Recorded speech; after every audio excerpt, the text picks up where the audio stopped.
ஐயனார் துறை சீரியலில் டுடே எபிசோடில் நம்ம சந்தாவோட வீடை தேடிக்கிட்டு ஒவ்வொரு தெருவாக தெரிஞ்சுக்கிட்டு இருக்காங்க நம்ம சோழன். அதுக்கடுத்ததாக நம்ம சேரன் எல்லாருமே சேர்ந்துக்கிட்டு அதுக்கடுத்ததாக எங்கே இருக்காங்கன்னே தெரியவே இல்லை.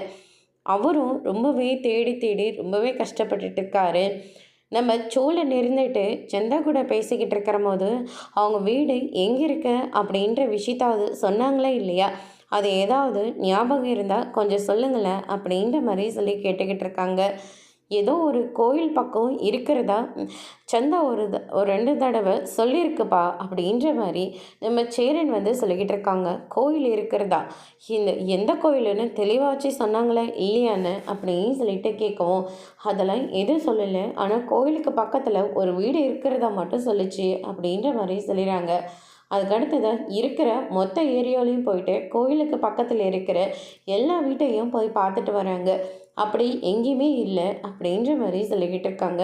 சரிடா, நிலா வேற கூட இருக்குது, கொஞ்ச நேரத்தில் இருட்டாக வேற ஆக போகுது, இப்படியே வண்டியில் தெரிஞ்சுக்கிட்டு இருந்தா சரியாக இருக்குமா? சரியாகவே இருக்காது.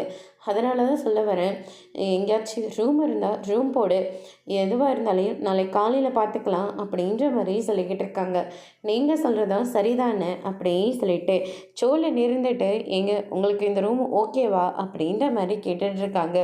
சரிங்க, இந்த ரூம் எனக்கு ஓகே தான் அப்படின்னு சொல்லிட்டு நிலாவும் ஒரு பக்கம் சொல்லிக்கிட்டு இருக்காங்க. அதுக்கு அடுத்ததான் சரி நீ டிரைவர்கிட்ட சொல்லிவிடு அப்படின்னு சொல்லிட்டு டிரைவருக்கு புரிகிற மாதிரி ஒரு பக்கம் சொல்லிகிட்டு இருக்காங்க.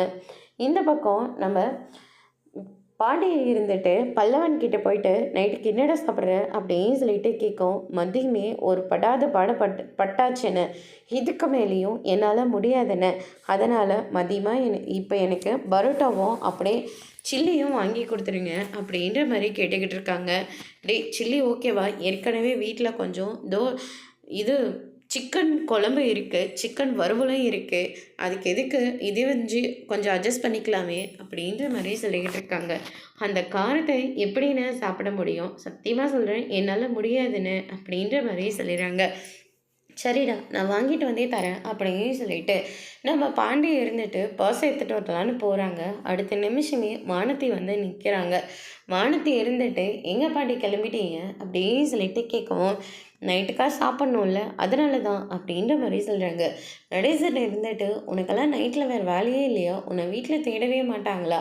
இந்நேரத்தில் எங்கே இருக்க அப்படின்னு சொல்லிட்டு கேட்கவும், நைட்டில் தேடுவாங்க தான், ஆனால் பிறந்த வீட்லேயும் இருந்தால் எப்படி, கொஞ்சம் புகுந்த வீட்டு பக்கமும் பார்த்துட்டு போகணும் இல்லையா?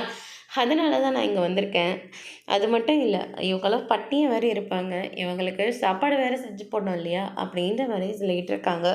ஓ, இது வேறையா? மதியமே அவங்க படாத பாடுபடுத்தினாங்க, இப்போ எனக்கு எதுக்கு ஆளாக போகிறாங்களோ அப்படியே சொல்லிட்டு நம்ம நடேசன் ஒரு பக்கம் சொல்லிகிட்டு இருக்கோம். அதுக்கடுத்து தான் பாண்டி இருந்துட்டு பரோட்டா வாங்கிறதுக்காக போயிட்டுருக்கேன் அப்படின்ற மாதிரி சொல்கிறாங்க. என்ன பாண்டி, நான் ஒருத்தர் இருக்கல, நீ எதுக்காக போயிட்டு பரோட்டாலாம் வாங்கிட்டு கஷ்டப்பட்டுட்டு இருக்கணும்? அதுவும் நைட் டைமில் அதெல்லாம் பாயில் ஆகவே ஆகாது. அதனால் நான் தோசை மாவு எடுத்துகிட்டு இருக்கேன். மதியம் அந்த சிக்கன் குழம்பு இருக்குதுல்ல, அதில் கொஞ்சம் தேங்காய் அரைச்சி ஊற்றினா சரியாக போயிடுமா? அதனால் கொஞ்சம் தேங்காய் மட்டும் அரைச்சி ஊற்றினா தோசை ஊற்றிக்கலாம், சிக்கன் குழம்பு அட்ஜஸ்ட் பண்ணிக்கலாம் அப்படின்ற மாதிரி சொல்லிக்கிட்டு இருக்காங்க. வேணாமா, அவனுக்கு பரோட்டா தான் வேணுமா அப்படின்ற மாதிரி சொல்கிறாங்க. அதுக்கப்புறம் அண்ணனுக்கு தெரிஞ்ச அண்ணன் என்ன சொல்லும், என்ன வானதி, உன்னை நம்பி தானே நான் பொறுப்பை படிச்சுட்டு போனேன், ஆனால் நீ என்னன்னாக்க இப்படி அவங்கள ஹோட்டலில் சாப்பிட வச்சு கஷ்டப்படுத்திருக்கே அப்படின்னு சொல்லிட்டு அண்ணன் என்ன தானே நிறுத்திட்டோம், அதனால் ஒன்றும் வேண்டாம், நான் தோசை ஊற்றி தரேன் வாங்க அப்படின்னு சொல்லிட்டு தோசையை ஊற்றலான்னு போகிறாங்க. அந்த தோசை சரியாகவே வரல. பாண்டிக்கிட்ட சொல்லவும் பாண்டி இருந்துட்டு, வெங்காயத்தை போட்டு தேய்ச்சியா? சரி தலை, நான் பார்த்துக்கிறேன் அப்படின்னு சொல்லிட்டு வெங்காயத்தை தேய்ச்சிட்டு சூப்பராக தோசையை ஊற்றி கொடுக்குறாங்க. பல்லவன் இருந்துட்டு, ஐயோ குப்பையில் போடுறதெல்லாம் தேங்காய் அரைச்சி ஊற்றணும்னு சொல்லிட்டு கொண்டு திரும்ப எங்கிட்டே கொடுக்குறாங்களே அப்படின்னு சொல்லிட்டு பல்லவன் ஒரு பக்கம் புலம்பிகிட்ருக்காங்க. அதுக்கு அடுத்ததாக நம்ம வானத்தையும் ரொம்பவே சந்தோஷமாக பாண்டி தோசை சுட சுட அவங்களும் சாப்பிட்டுட்ருக்காங்க. அதுக்கு அடுத்ததாக இந்த சைடு ஒரு வழியாக ரூம் கிட்டே போயிடுறாங்க. ரூம் புக் பண்ணி ஒரு ரூமில் போய் நிலாவை ஸ்டே பண்ண வைக்கிறாங்க. நிலா பக்கத்தில் சோழன் இருந்துட்டு, இன்றைக்கெல்லாம் ரொம்ப அலைஞ்சு காலெல்லாம் ரொம்ப வலிக்குது நிலா, நாளைக்கு எப்படியாவது சந்தாவை நம்ம தேடி கண்டுபிடிச்சிடணும் அப்படின்ற மாதிரி பேசிக்கிட்டு இருக்காங்க. அதுக்கடுத்ததாக கோர்ட்டில் இருந்து மெசேஜ் வருது, நாளைக்கு கோர்ட்டில் இயரிங் இருக்குது, நாளைக்கு 10 மணிக்கெல்லாம் நீங்கள் வந்துடணும் அப்படின்ற மாதிரி சொல்லிட்டு இருக்காங்க. அதுக்கடுத்ததா சோழன் இருந்துட்டு கொஞ்சம் கூட இவங்கலாம் சந்தோஷமாகவே இருக்க விட மாட்டாங்க. ஏதாவது ஒன்று சொல்லி பிரச்சனையை உண்டு பண்ணி விட்டுறாங்க அப்படின்னு சொல்லிட்டு நம்ம சோழன் ஒரு பக்கம் சொல்லவும், அந்த நேரம் பார்த்து கரண்ட் ஆஃப் ஆகிடுது, லைட்டு எல்லாமே ஆஃப் ஆகிடுது.